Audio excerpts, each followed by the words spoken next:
Over Yonder Good / crochet. This is my first market recap of 2025. Yay, cheers. Doo.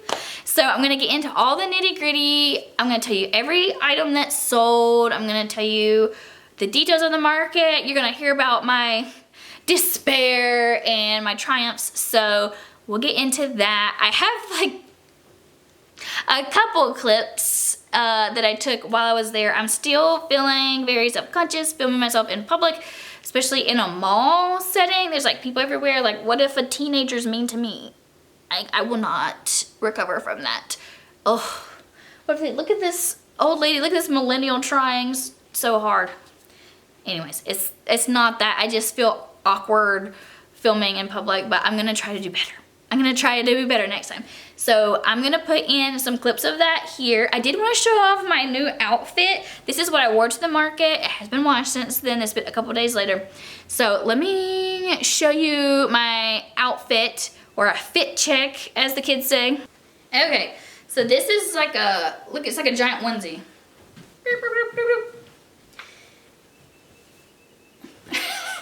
This is extremely comfortable. This is, oh my God, I thought that there was a tree, there's a tree outside. I thought it was a person. I was like, someone's perceiving me. Okay, so this is a Free People Hot Shot onesie. And I cannot afford Free People. So, let me turn around. I cannot afford Free People, so, I mean, it is Free People, but I got it on eBay. So, Free People by the way of eBay, because I can't afford to pay full price. All right.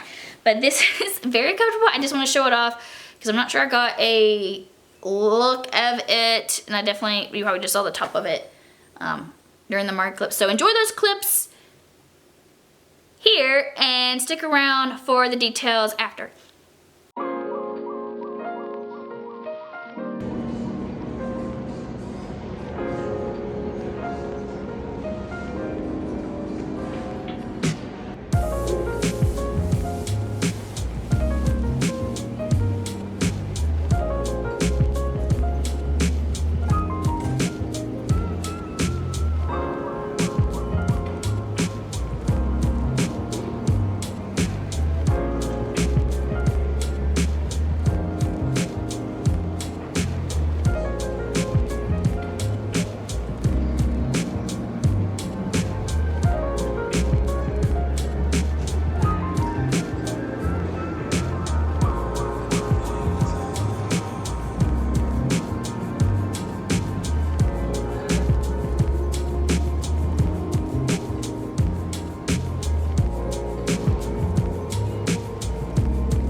And 2 mystery bags. Not going so well today. Alright, it's 4 o'clock now. Things have picked up a little bit. I'm right next to the elevator.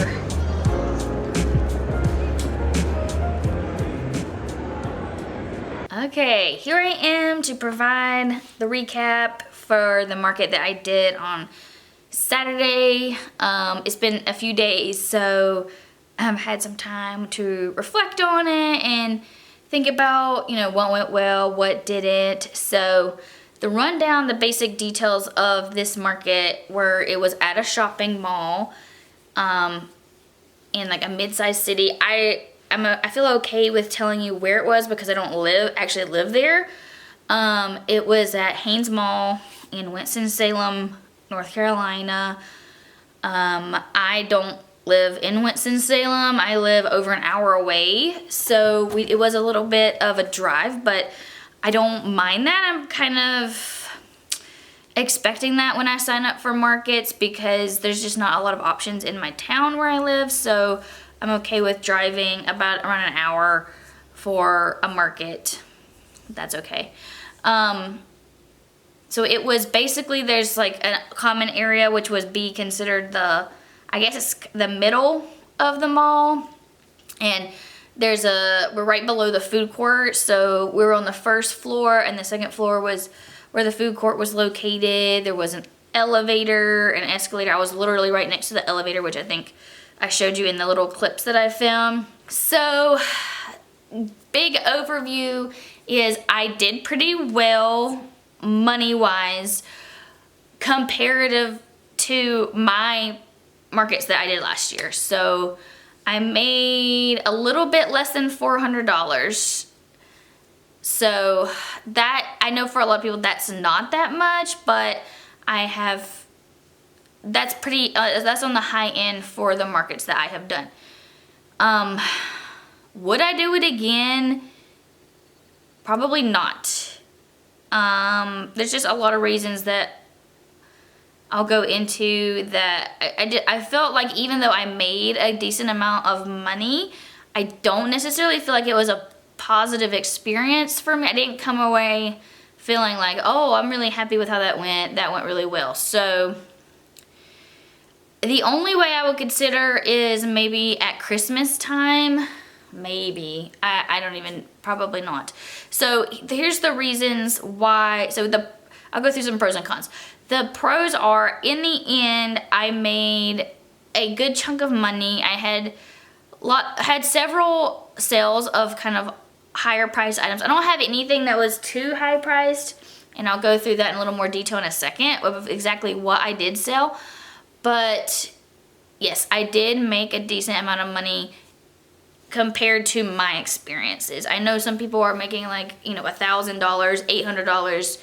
That's not been my experience so far, but that's where I'm at. Cons would be, so this market was very long.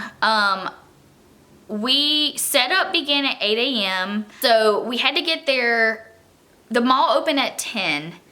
We got there at 8:30-ish because I knew that would be enough time to get ready.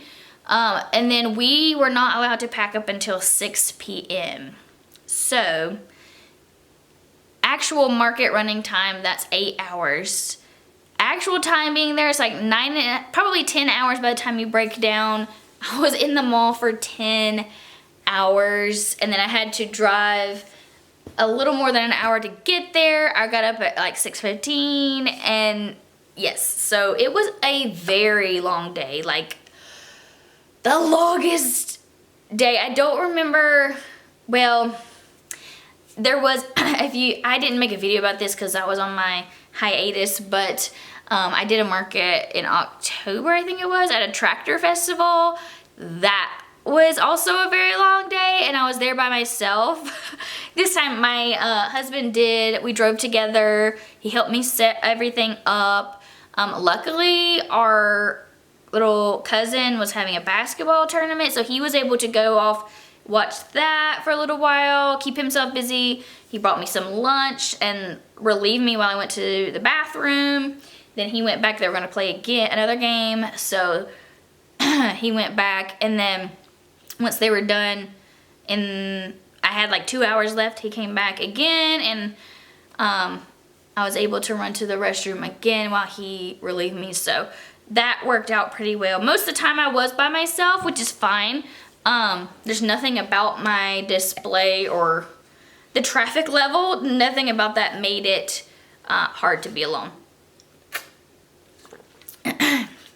So one of the cons is it was just an extremely long day, and I don't think that I necessarily recognized that when I was signing up for the market. So that's moving forward, I'm going to be much more cognizant about how long am I actually going to be doing this. Which, if I'm being honest, there was... okay, so this moves me into the next con. So the next con is there was a decent amount of traffic. I went in, I'm like, I haven't been to the mall in a long time, really. Maybe like once or twice a year I'll go into a mall.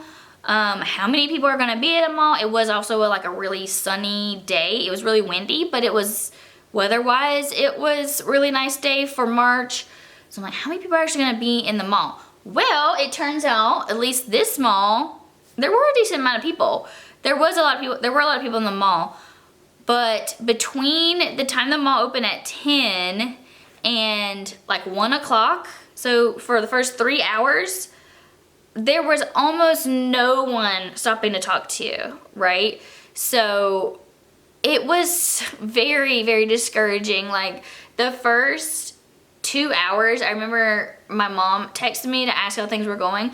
I said, like, maybe a handful of people have even acknowledged my existence. So that was really discouraging, honestly. I've never had that happen, because when you're at like a craft fair, people will stop and look. Even if there's a lot of vendors to look at, you know, people stop and look. But when people were in the mall, either they were coming to look to buy, or they were walking past you on a mission, and that mission is to not make eye contact, not acknowledge that you are sitting there in the middle of the mall. So it was really awkward. It made me feel bad about all the people who run a kiosk. I mean, I guess they decide to do that, but I'm like, it's honestly kind of soul-sucking to just sit there and people are walking past you, but they're not acknowledging that you're sitting there. It's kind of difficult. I was in the pits of despair for the first like 2.5 to 3 hours. Also, most of the shops didn't even open at 10. So the mall opened at 10, but most of the stores didn't open until 11. And then it started to pick up closer to 12 as far as traffic, not to my booth. But anyways, later on during the day, there was definitely a period of time right after lunch, like 1 to 4, I would say, was probably the most traffic that came to my booth.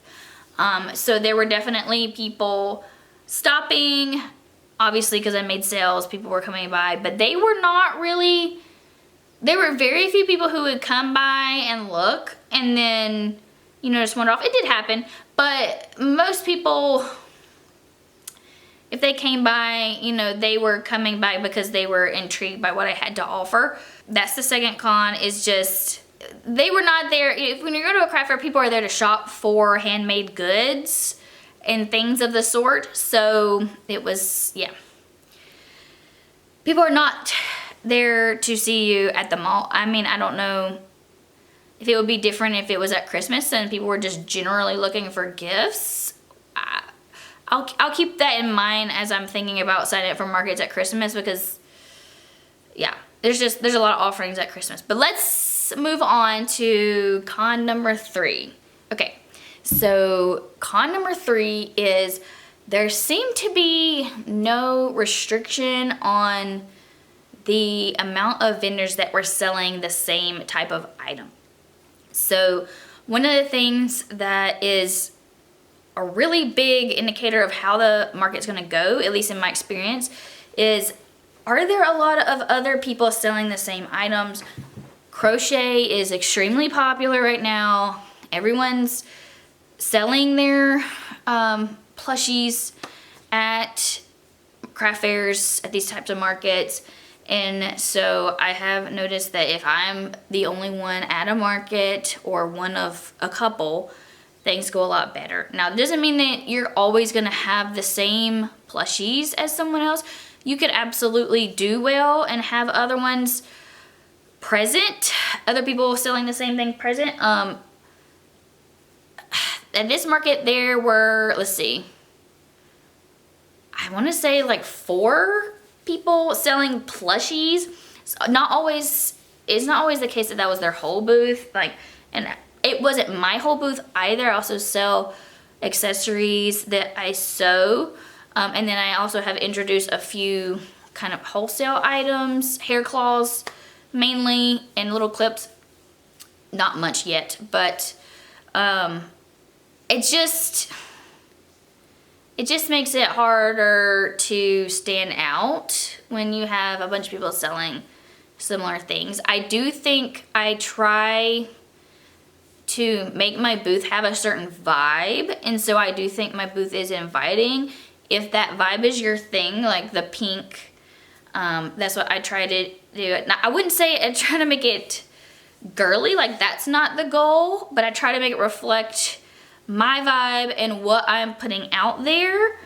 And yeah, I don't know if that makes any sense at all, but basically I've got my pink banner, which I think looks really good, but in my opinion, it looks pretty good. And then I've got the big pink pegboard, which I think catches the eye. I like my shelf. It makes it, everyone always stops at the shelf first, if you see that. So I think I might get another one to put maybe on the other side. People are drawn to that. And then I'm gonna keep working on my display. I'm always gonna keep improving. And this, I felt like some of the other booths were kind of cluttered. I definitely can't make enough stuff to make mine look cluttered. Like, mine does not look cluttered at all, just because I don't have enough time to make it look that way. But anyway, that's something that I try to keep in mind. And even when I'm just making the plushies, I'm not necessarily making things that are clashing with my display, like color wise, picking colors that I think that's just a natural thing, is I just want to make stuff that I would like, so it kind of all fits together because it's all my vibe. But anywho, that is a frustrating thing to see, especially in the moments when there wasn't any traffic stopping at my booth. And we were a little bit spread out. Some people were like down the hall of the mall. So that was okay. And there was one woman who was selling crocheted wearables. Like, she had some beautiful cardigans. I would not consider that in any way to be a direct competitor, because that's a completely different item than a plushie.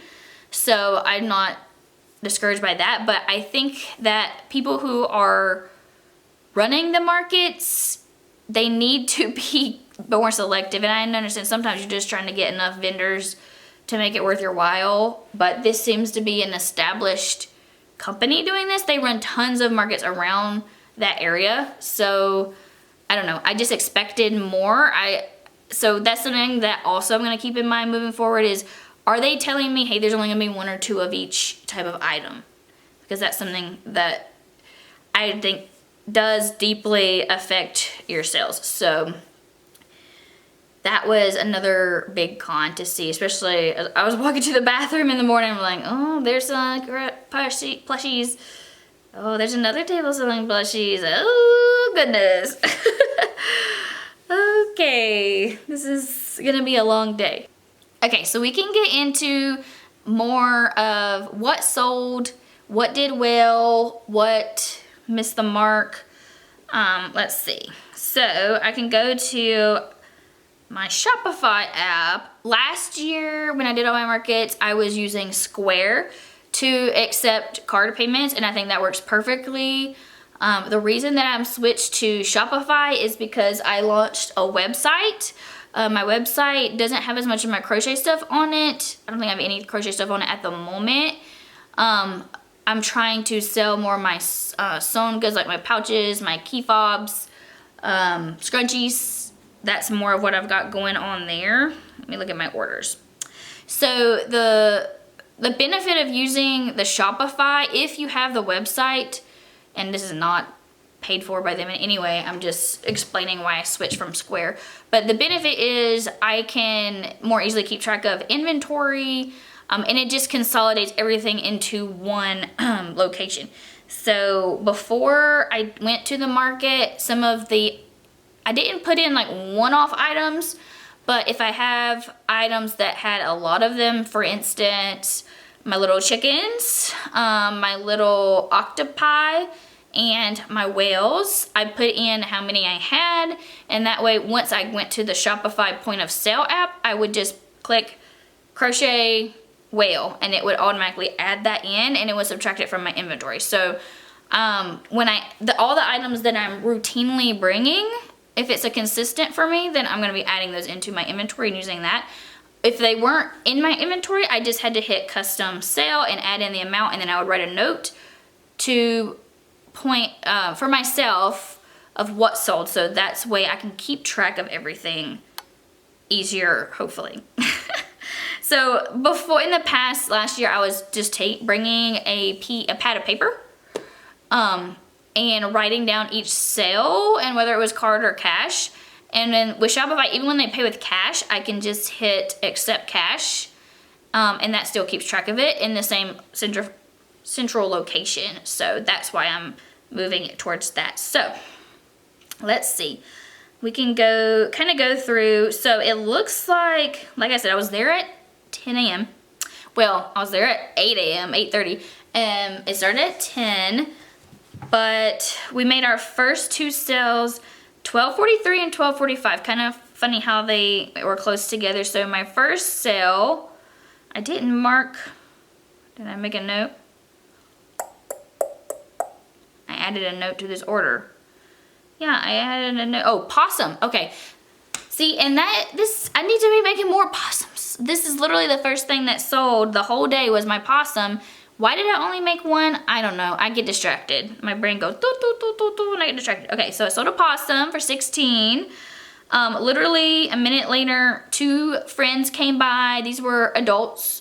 I get a lot of my customers are adults, which I think is fun, which obviously I like this stuff. I'm making it. So they bought mystery bags. So if you watch my inventory video, if you haven't seen it, go back and watch it.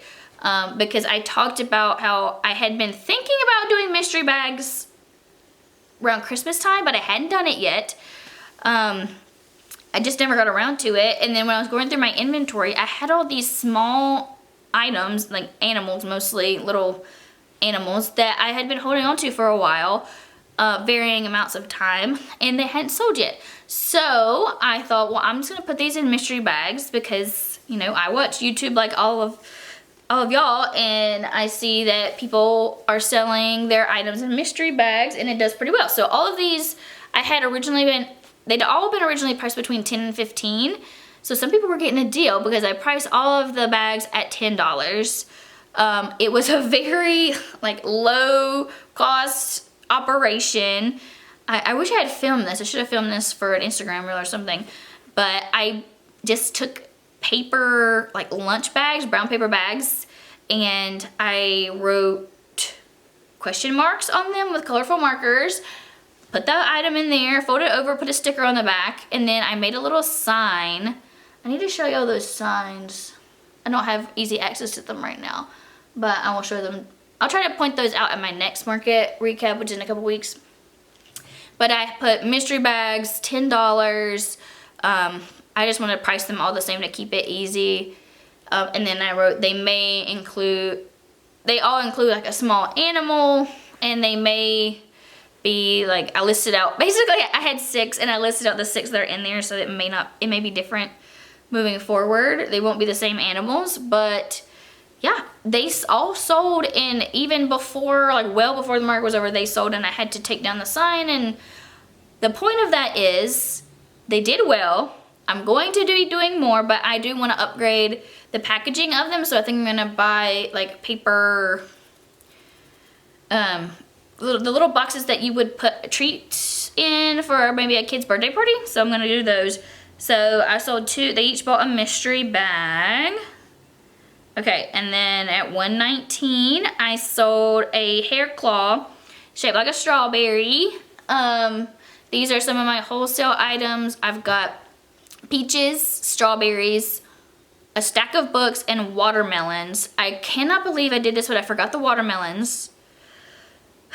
But yeah, they did get a lot of looks. People looked at them and said they were cute. Yeah, so that I'm gonna keep bringing those, obviously. That was another vendor, I think, who bought that. Okay, and then I've got, okay, so this was cute. So a mom and daughter came and they looked at my stuff. We love when moms just say, yes, get that. This was not like a little kid. This was, I don't know, she was probably a young teen, but they got one of my zipper pouches. So this is my first sale of one of my zipper pouches. I love them. They're so cute. I use one of them for my markets to keep my cash in. She got the one that's Sunday brunch. So this is a really cute pattern. I'll put a picture of it right here. This is got little breakfast items. So a heart-shaped waffle, blueberries, croissants. It's just so cute. So they got that, and then they got a mini loaf cat. Those did very well. Oh, and I'm so excited. Sorry about the alert. But I just saw that the designer of that pattern, Annie Caraway Art, she posted or dropped the pattern for the mini puppies with pointed ears. So I did snag that last night. So you will be seeing some of those coming up. So we'll move through this quicker because my battery's gonna die. All right, let's see. And then right after that, 136, I sold another mini loaf cat. Yeah, mini kitten, basically. She has the large size, which I do bring to my market, and then she has mini kittens and regular kittens, so I'm only offering large and mini. Large, I charged $30. Last year was $20. I decided I wasn't paying myself enough for my time, so I upped it to $30. And for the mini ones, I charge $18. So as you can see, they do sell. I sold 3 of them, and I think I had. We'll go through it. All right, let's see. Okay, after that, at 155, I sold a $20 item. What was that? All right, it'll come to me. $20. What was $20?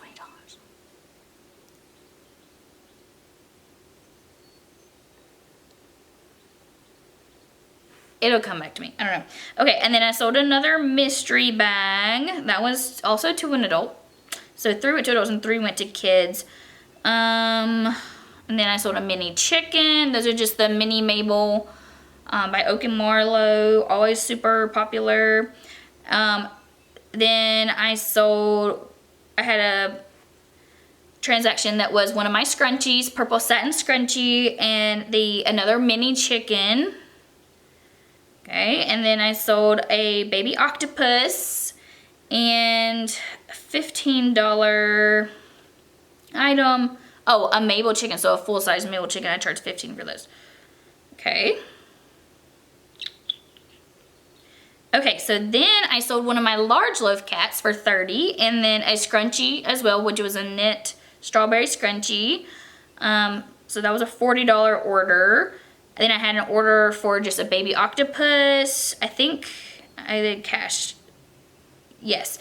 So, and this lady was so nice. She bought a little octopus for $6 and she gave me a $10 bill and told me to keep the change. I'm like, I never got a tip before, not selling crochet, but she was super friendly.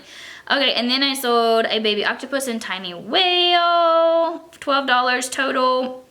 And then was my biggest sale, which was so exciting because I love this item. This was my baby bunny. I believe this one is Raven and Jade pattern. So it's a baby bunny plushie, and then you make a bassinet, a blanket, and a pillow. It's so cute. So I feel like I need to make another one of those, especially because Easter's coming up. But her little daughter really wanted it. It was so sweet. I love when I get to see the kids who are like, they really want the item. I can tell that they're gonna cherish it. It's so exciting. But that was $65 is what I charged for that. And then I sold a $15 item. I think it was another chicken. And then my last item sold at 5:21 p.m. I sold a dog. I say it's a snuggler. I believe this is the dog pattern by BK Crochet. It's meant to be a snuggler, but I did put some stuffing in it. Yeah, I lightly stuffed the tummy just to make it a little bit more, I don't know. I feel like people don't always understand the point of the snugglers without the stuffing. So I thought that was good. And it sold. That was the first time I brought that to the market. So that one sold. And they also bought a little octopus. That was the last order. And then somewhere in there I did get a Venmo. And that person got... Where was the 3 mystery bags? Oh, I know what happened. I know why there was a 20 that I was confused about. So I did have an order. There was a Venmo, and that was the adult that got the mystery bag. And then there was a set of 3 kids with their mom, and they each got a mystery bag. And then one of the kids used a $10 bill, and then the other kids their mom paid with a card. So that's why it was split up like that. But yes, so all in all, I'd say it was number-wise successful, but I just didn't come away feeling like, oh, this is great. Like, I had a great time today. And there have been lots of markers where I come away thinking, wow, this was wonderful. This is why I'm doing this, you know, even if I made less money than I did the other day, it was fulfilling, or yeah. So I hope this was informative somewhat. This is just me yapping. Next time I'll try to record more. But yeah, so I release a video every week, so if you haven't subscribed, please do so. It's gonna be more content like this. I do market prepping.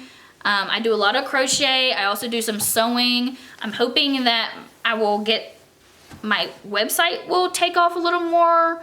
I haven't had any sales online yet, so I'm hoping that we'll gain some traction both on here with y'all watch, not for sales, like y'all don't have to buy anything, but I just, you know, I'm trying to put in the work on YouTube and on Instagram to try to raise awareness, I guess is what I'm saying. So yeah, I'm not good at YouTube. I like YouTube. I'm not good at Instagram.